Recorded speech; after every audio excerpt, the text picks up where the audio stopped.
Alright guys, so let's talk about the dollar today and its future. Now the world is going multipolar. There's no denying that the old system is getting dismantled. Funny enough, it was the White House that sent the dollar into a doom spiral. We have a whole series of events that's setting up the stage for a very different world. A world where demand for dollars slowly erodes away. Now just take something as simple as tourism. EU travelers are cancelling their US visits thanks to US trade policy. Now, what Trump is doing is wrapping up the economic tension, and visitors, they see no reason to travel to the US. Austrians, Germans, Norwegians, and the Spanish, they are all avoiding US travel. The crash is as deep as minus 30%. This also isn't just confined to Europe, it's playing out across the world in regions like Asia as well. And before you think this is inconsequential, tourism in the US is a very big business. Hotels, flight agents, airlines, and restaurants, all these are connected to the industry. Now, in 2023, travel and tourism accounted for 3% of direct US GDP. But if we count in all the indirect benefits, including increased spending and the entire supply chain, it's well over 10%. That's nearly $3 trillion worth of value. When the world decides to forgo US goods and services, plus travel to America, it really reduces revenue US companies earn. As a direct consequence, the need to get dollars, which is the currency of the land, plummets. The more crazy the administration gets, it just makes the exodus of global consumers worse. It's a downward spiral. We can't even get a clear answer about the US meeting with China. Everything from the Dream Team is either teasing or hate fake. Whom the U.S. is speaking with China, they're saying it's fake news that trade talks are happening. Well, they had a meeting this morning, so Who's I they? can't tell you. It doesn't matter who they is. We may reveal it later, but they had meetings this morning, and we've been meeting with China. And so I think you have, Jeff, as usual, I think you have your reporting wrong. So is there a meeting or not? It's this kind of uncertainty that's weighing down on US stocks, the bond market, especially the dollar as well. Confusion is the name of the game. And now we have a major US bank flashing a big warning signal. Sure, the US dollar might be consolidating, but that doesn't mean we are in the clear. The lack of a clear direction is still weighing heavily on it. Bank of America just issued a grim warning. Sell the rebound in both US stocks and the dollar. The bank says to sell into rallies if they happen because the conditions for true recovery still aren't there. We could still see more whipsaw action and even a bigger fall in the weeks or months to come. Both stocks and the dollar have been falling together, which is a signal of a total US asset dump. The tariff war is threatening global growth, and higher prices could collapse the American consumer. So investors, they just want out. So what are the ingredients for true genuine reversal? Now the bank gives us three scenarios that need to play out before we can call for an all clear signal. And for them to happen, we need a sudden awakening in the White House, which seems quite remote for now. Firstly, the Federal Reserve will need to cut interest rates to release the pressure valve of high borrowing costs. But that will be a tall order amid the US tariff war that threatens to spike prices to the moon. Now, the second is obvious as well. The US has to reach a trade deal with China. And it doesn't matter if it's a 20% tariff or 50% tariff, the market needs certainty.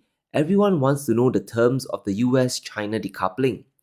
Finally, US consumer spending has to stay resilient. Well, good luck to that, hoping for a rebound when no one knows if the tariffs will be imposed today, removed tomorrow, or 10x the following week. But there's one common theme that underscores all of them, and it all has to do with the trade war.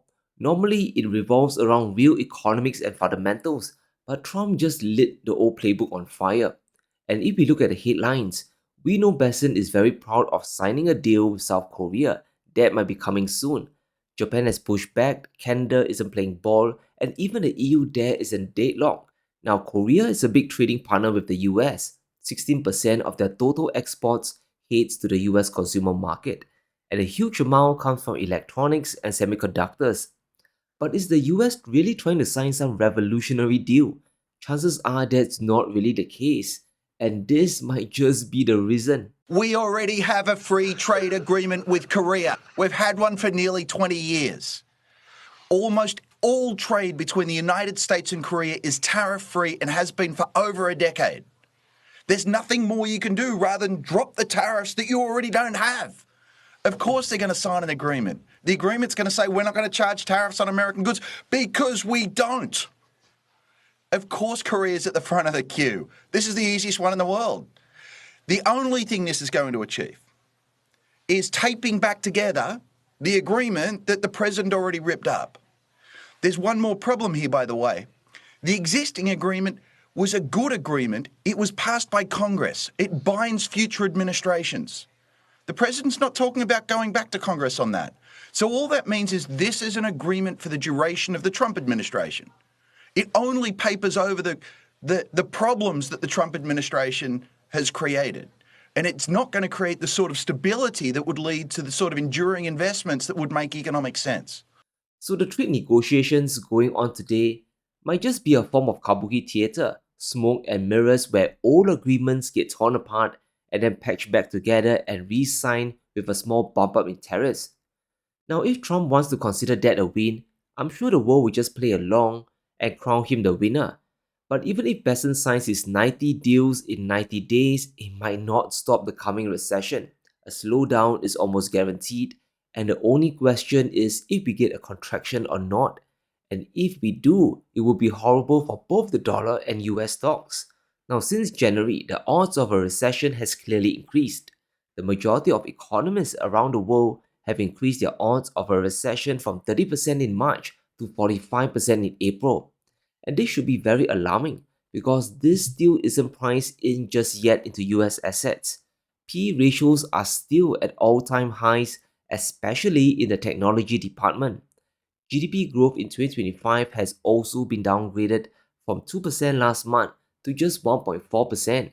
That's exactly what the market hates. Everything all revolves around one man who's acting like the emperor through executive orders.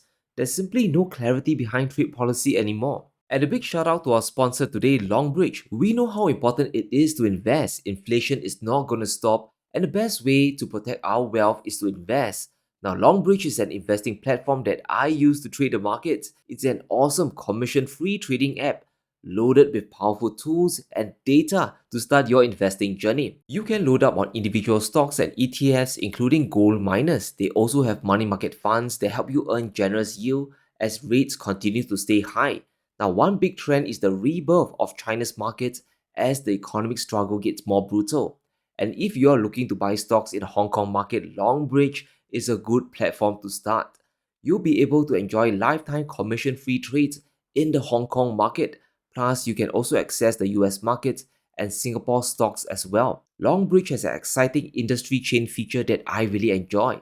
It allows you to identify potential investment opportunities across the supply chain, discover key competitors of any company around. Best of all, if you sign up today, there are welcome rewards including free Apple and Nvidia shares. Deposit $2,000 for 30 days and execute 3 trades to get a bonus worth 125 Singapore dollars.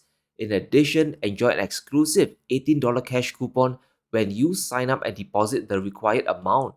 But that's not all. You will also get lifetime commission-free trading in the US stock market. So give Longbridge a try and start investing today.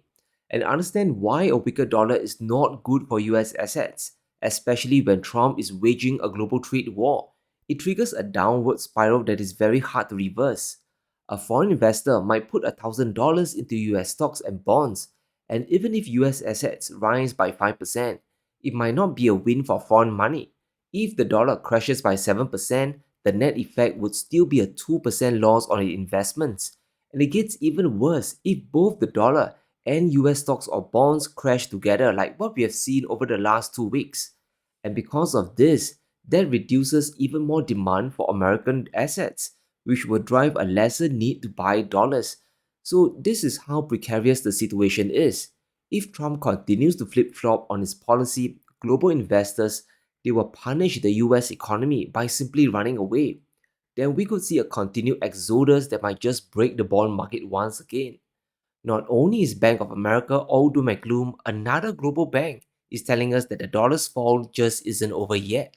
Deutsche Bank is warning of a structural USD downtrend over the next few years, and it will knock the dollar down to its weakest level in a decade against the euro. According to the bank, the dollar will weaken dramatically by 2026 or 2027, we will hit $1.3 to the euro thanks to recent events. Now, this might sound weird because Europe's economy is supposed to be weaker than the US, but money flows to where growth is anticipated.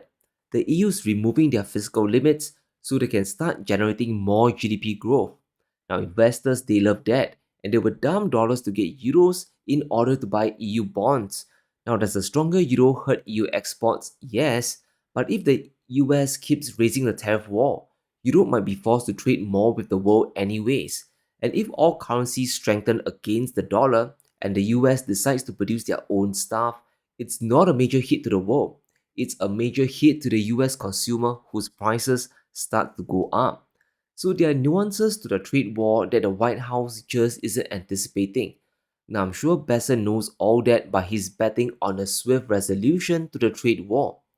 But there's a new threat to the reserve currency, and this revolves around the falling dollar as well. Now, many companies around the world, especially those in Europe, they get their revenue from overseas markets. Europe's 600 biggest companies are gigantic exporters. Only 40% of their revenue comes from the EU itself. 60% comes from international consumers, especially those from the US. This is a big problem because the majority of global trade is still settled in dollars. Exporters selling overseas are now getting dollars in return, and those dollars are losing value. If the dollar falls by 10% to your local currency, that means your top line revenue falls by 10% when you convert the dollars back. This is the curse of the reserve currency and the dependency on the US market. EU companies are now facing a revenue crash just from the currency itself, and they are trapped because the US is moving towards a recession, and thanks to the 10% universal tariff, consumers are also tapped out. There's simply no way, no room to raise prices to protect their profits. It can't be done. It's a reminder of relying too much on a single market and how a single global currency is a big risk. Suddenly, all the problems are appearing one after another. Now, this isn't good for the US. We could see more global companies focus on other growing markets and settle more in bilateral currencies. And this will most definitely happen with trade between China and the rest of the world. Ironically, this just hastens the dollar's demise because now there's even less demand for dollars. Trump's trade war just opened Pandora's box and you can't reverse it. The cat is out of the bag. Now, you would think that a weaker dollar is great for US companies that sell overseas, but is that really the case? Even before all the boycotts and counter tariffs, US companies weren't getting the majority of their revenue overseas. Only a third of revenue for S&P companies comes from the international consumer. They don't really benefit much from global currency strengthening. And because they mainly sell in dollars, their prices for imports go up and US consumers' purchasing power collapses. According to UBS, this isn't looking good. Every time the dollar falls in strength, it coincides with US earnings falling shortly as well. It has happened almost every time when the dollar took a nosedive. And in 2025, we just saw the biggest crash in the dollar in over 5 years. So do you think earnings will go higher or collapse down as well? And we aren't even factoring in other countries retaliating. So we have to hang tight. This whipsaw action could easily turn into a yet another big fall. We have no idea what tomorrow will bring. It's crazy, but Trump could still make a bad situation even worse. But let me know what you think. Will Trump U-turn his trade policies to save the dollar, or is the plan all along to collapse it down? Let me know in the comments below. Stay safe. Be sure to smash the like button and subscribe as we navigate through these crazy times.